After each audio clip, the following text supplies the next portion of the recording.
नमस्कार दोस्तों, मैं हूं राजेश बंसल। 20 लाख करोड़, बिल्कुल सही सुना आपने। 20 लाख करोड़, इतना बड़ा अमाउंट आपने शायद पहले कभी सुना भी नहीं होगा। पाकिस्तान जैसे कंट्री को तो ऐसा लग भी नहीं रहा कि इतने पैसे होते भी हैं। रिस्पेक्टेड नरेंद्र मोदी जी ने अभी रिसेंटली हमारे इंडिया में ये इकोनॉमिक पैकेज लॉन्च किया है। आप सभी को इसकी टीवी पे न्यूज़ भी मिली होगी। लेकिन इस 20 लाख करोड़ में किसको कितना कितना फ़ायदा होने वाला है, आज हम ये बात करने वाले हैं।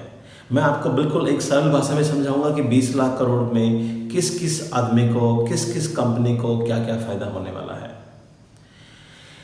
कल मैंने एक बात नोटिस करी कि कुछ लोग ऐसे कैलकुलेट कर रहे हैं कि 20 लाख करोड़ मिलेंगे सभी भारतीयों को। भारत की जो पॉपुलेशन है 130 करोड़ अप्रोक्सीमेट, तो कुछ लोग उसको डिवाइड कर रहे हैं कि 20 लाख करोड़ को डिवाइड करते हैं 130 करोड़ से, तो हर किसी भारतीय के हिस्से में करीब 15,385 रुपये आ रहे हैं, 15,385। तो किसी की फैमिली में अगर 6 लोग हैं तो वो सोच रहा है कि मेरे को 1 लाख रुपए मिलेंगे। किसी की फैमिली में 7 लोग हैं, 10 लोग हैं, तो ऐसे सब लोग अपना अपना हिसाब लगा रहे हैं। ऐसा कुछ भी नहीं होने वाला है, किसी को नगद पैसे नहीं मिलने वाले हैं। अब कोई सोच रहा है कि मेरी फैमिली में 4 मेंबर हैं तो मुझे 70,000 मिलेंगे। कोई सोच रहा है फैमिली में 6 लोग हैं तो मुझे 1 लाख रुपए मिलेंगे। ऐसा कुछ भी नहीं होगा। बेसिकली ये जो इकोनॉमिक पैकेज है ये एक फाइनेंशियल असिस्टेंस है, जिसको हम सरल भाषा में कहते हैं कि आपको पैसे के रूप में मदद मिलेगी, लोन के रूप में मदद मिलेगी। आपको कोई पैसा नहीं मिलने वाला कि आप ये पैसा लीजिए और आप इससे अपना खाना खाइए, आप इसमें अपने लाइफ स्पेंड करिए, ऐसा नहीं होने वाला। यानी कहने का मतलब है कि ये इकोनॉमी को चलाने के लिए कुछ पैसा सरकार के द्वारा दिया जा रहा है लोन के रूप में, जो आपसे वापस भी लिया जाएगा। और ये सारा का सारा पैसा ज़्यादातर कंपनियों को दिया जाएगा, जिससे कि वो कंपनी स्टार्ट कर पाएँ, जो कंपनियां बंद हो गई थी वो चालू हो पाएँ और दोबारा से मार्केट में अपना बिजनेस कर पाएँ। तो आज की जो मेरी वीडियो है उसमें मैं आपसे 5 बातें करने वाला हूँ, 5। तो सबसे पहले हम बात करते हैं एक आम आदमी से कि एक आम आदमी को इसका क्या फ़ायदा मिलने वाला है। पहली चीज़ कि अगर आप इनकम टैक्स रिटर्न पहले 31 जुलाई तक भरते थे तो वो रिटर्न भरने की डेट 30 नवंबर हो गई है। यानी कि आपको रिटर्न भरनी ही है, चाहे आप पहले भरें चाहे आप बाद में बने, रिटर्न तो आपको भरनी ही है। टैक्स भी आपको भरना है, टैक्स में कोई बेनिफिट नहीं है, टैक्स भी पे करना है और रिटर्न भी भरनी है। तो बस कहने का मतलब ये हुआ कि आपको थोड़ा समय और मिल गया है रिटर्न भरने के लिए। पहली चीज़ तो हमारी ये थी। सेकंड चीज़ जो मैं आपको बताने वाला हूँ वो ये कि जो लोग सैलरी क्लास नहीं हैं, यानी कि जो लोग प्रोफेशनल हैं या जो लोग ब्याज पे पैसा देते हैं यानी इंटरेस्ट पे पैसा देते हैं, तो उनका जो टीडीएस करता था, उनका जो टैक्स करता था, वो थोड़ा सा कम हो जाएगा। कम होने का मतलब ये नहीं कि सरकार ने टैक्स माफ़ कर दिया है। कम होने का मतलब ये है कि टैक्स जो आपको एडवांस टैक्स पे करना पड़ता था यानी कि टीडीएस के रूप में, तो टीडीएस आपका सपोज करें कि पहले अगर आपका 1,000 रुपये करता था तो अब वो 25% कम हो जाएगा, यानी कि वो 250 रुपये कम हो जाएगा और अब आपका टीडीएस 750 रुपये कटेगा। इसका मतलब ये नहीं है कि 250 रुपये आपको सरकार ने माफ़ कर दिए हैं, नहीं, टैक्स तो आपको पूरा ही भरना पड़ेगा। लेकिन अभी आपके हाथ में थोड़ा सा पैसा ज़्यादा आ जाएगा कि जिससे आप अपना बिजनेस कर सकते हैं, लेकिन टैक्स तो आपको पूरा ही भरना है। 2 बातें मैंने आपको क्लियर की।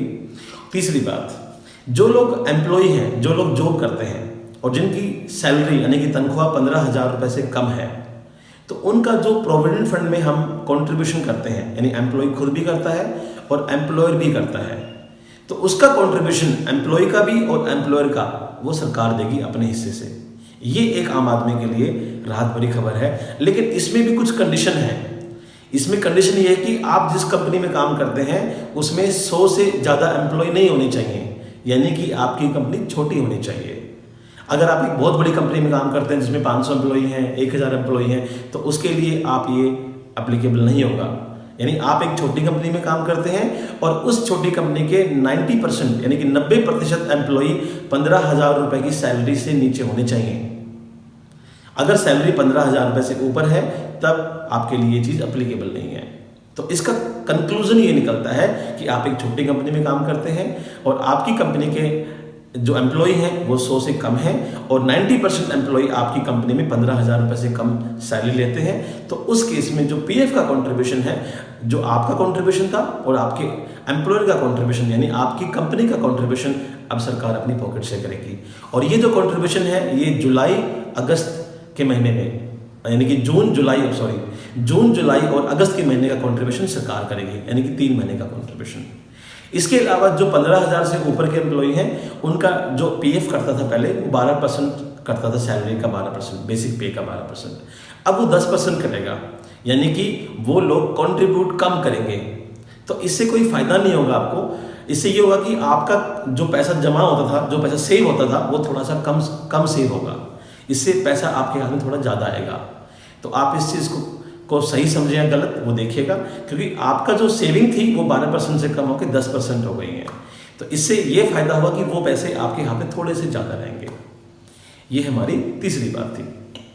चौथी बात है एमएसएमई के लिए।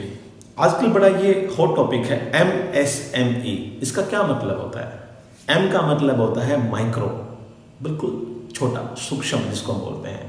उसके बाद एस यानी कि स्मॉल, जिसको हम छोटा कहते हैं। उसके बाद मीडियम यानी कि मध्यम, माइक्रो, स्मॉल, मीडियम। एंटरप्राइजेस यानी कि कंपनी, ऐसी कंपनियां जो छोटा छोटा बिजनेस करती हैं। अब कैसे समझेंगे कि छोटा बिजनेस कौन सा होता है, बड़ा बिजनेस का कौन सा होता है? तो एमएसएमई को हम उसके इन्वेस्टमेंट और उसके टर्नओवर से समझते हैं। टर्नओवर का मतलब बिक्री, सेल कितनी होती है, रेवेन्यू कितना होता है।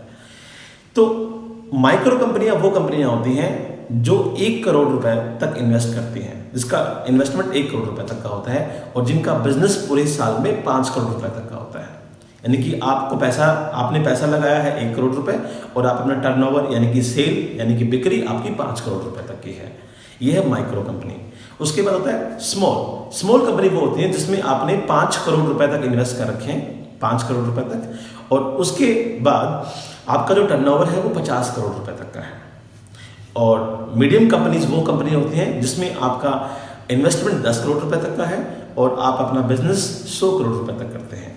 तो माइक्रो, स्मॉल, मीडियम एंटरप्राइजेस को हम उसके इन्वेस्टमेंट और उसके टर्नओवर से पहचान सकते हैं। रिसेंटली इनमें बदलाव किया गया है। मैंने जो बातें बताई हैं ये बिल्कुल नई हैं, बिल्कुल लेटेस्ट है। तो ऐसी कंपनियां जिनका इन्वेस्टमेंट आपका 1 करोड़ रुपए तक का है, टर्नओवर 5 करोड़ रुपए तक का है, यानी कि माइक्रो कंपनी, यानी कि इसके बाद स्मॉल कंपनी, फिर मीडियम कंपनीज, ऐसी कंपनियां जो मार्केट में हैं, इनको गवर्नमेंट अभी लोन देने के लिए ऑफर किया है गवर्नमेंट ने, यानी कि लोन मिलेगा उनको गवर्नमेंट की तरफ से। और सबसे खास बात इस लोन की है कि आपको कोई कोलेटरल नहीं देना है। कोलेटरल का मतलब आपको कोई चीज़ गिरवी नहीं रखनी है बैंक के पास, सरकार के पास। आपको बिना किसी सिक्योरिटी के लोन मिलेगा और इसके ऊपर आपको इंटरेस्ट तो पे करना ही होगा। हाँ, ऐसा है कि इंटरेस्ट को आप 1 साल के बाद पे करना स्टार्ट कर सकते हैं। 1 साल तक का पीरियड है, वो आप बिना इंटरेस्ट के अपना बिजनेस कर सकते हैं, लेकिन 1 साल के बाद आपको इंटरेस्ट तो पे करना ही होगा। इसमें सबसे अच्छी बात यह है कि आपको लोन बिना गारंटी के मिल रहा है। जिन कंपनियों के पास अपनी कोई एसेट्स नहीं है, जिनके पास अपनी कोई गारंटी का ऑप्शन नहीं है, तो बिना गारंटी के भी लोन ले सकते हैं और ये लोन 31 अक्टूबर तक ही मिलेगा, उसके बाद नहीं मिलेगा। तो अगर आपकी कंपनी माइक्रो के अंदर आती है, स्मॉल में आती है या मीडियम में आती है, तो आप इस लोन के लिए अप्लाई कर सकते हैं। अगर आपकी कंपनी का रजिस्ट्रेशन नहीं है तो आप अपनी कंपनी का ऑनलाइन रजिस्ट्रेशन करवा सकते हैं। अगर आपको रजिस्ट्रेशन करने में कोई प्रॉब्लम आ रही है तो आप हमसे बात कर सकते हैं। तो इस प्रकार से एमएसएमई को जो गवर्नमेंट ने एक लोन देने का ऑफर किया है, और इस लोन की सबसे खास बात यही होगी कि आपको बिना किसी गारंटी के ये लोन मिलेगा। ये हमारी चौथी बात। और आखिर में जो मैं आपको 5वीं बात बताने वाला हूँ वो ये कि गवर्नमेंट ने जो 20 लाख करोड़ रुपए का ऑफर दिया है, वो पैसा गवर्नमेंट कहाँ से लाएगी? इतना बड़ा पैसा गवर्नमेंट कहाँ से अरेंज करेगी? तो गवर्नमेंट इस पैसे के लिए मार्केट से लोन लेगी, और अगर इस एक अनुमान के मुताबिक, एक सर्वे के मुताबिक गवर्नमेंट करीब 4 लाख करोड़ रुपए का लोन लेने वाली है फिलहाल, और 8 लाख करोड़ का लोन गवर्नमेंट के ऊपर पहले से चल रहा है, तो करीब 12 लाख करोड़ का लोन गवर्नमेंट के ऊपर होने वाला है। और अगर 12 लाख करोड़ का लोन गवर्नमेंट के ऊपर होगा तो आप समझिए कि उसका ऊपर जो इंटरेस्ट है वो भी गवर्नमेंट को पे करना है। और गवर्नमेंट कहाँ से पे करेगी? गवर्नमेंट तो ऑफ कोर्स हमारे टैक्स के पैसे से ही उसको पेमेंट करेगी।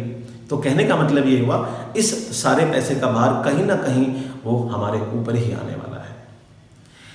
तो इस सारे कंक्लूजन का निष्कर्ष ये निकलता है कि गवर्नमेंट अभी आपको एक फाइनेंशियल असिस्टेंस दे रही है, गवर्नमेंट आपको कुछ पैसे दे रही है कि जिससे आप अपना बिजनेस कर सकते हैं। लेकिन ये पैसा आपको कोई फ्री ऑफ कॉस्ट नहीं मिल रहा है, ये पैसा आपको वापस करना पड़ेगा विद इंटरेस्ट। और सबसे आखिर में मैं आपको ये बात करना चाहता हूँ कि जो आप अपना मल्टीप्लिकेशन या डिवाइडेशन घर में कर रहे हैं कि 20 लाख करोड़ को डिवाइड करते हैं 130 करोड़ से, तो एक आदमी के हिस्से में आएंगे 15,385 रुपये। ऐसा सोचना बिल्कुल गलत है, प्लीज़ ऐसा मत सोचिए। आपके अगर कोई सुझाव हैं, शिकायत हैं या कोई आपके सवाल हैं तो आप प्लीज़ कमेंट बॉक्स में बताइएगा।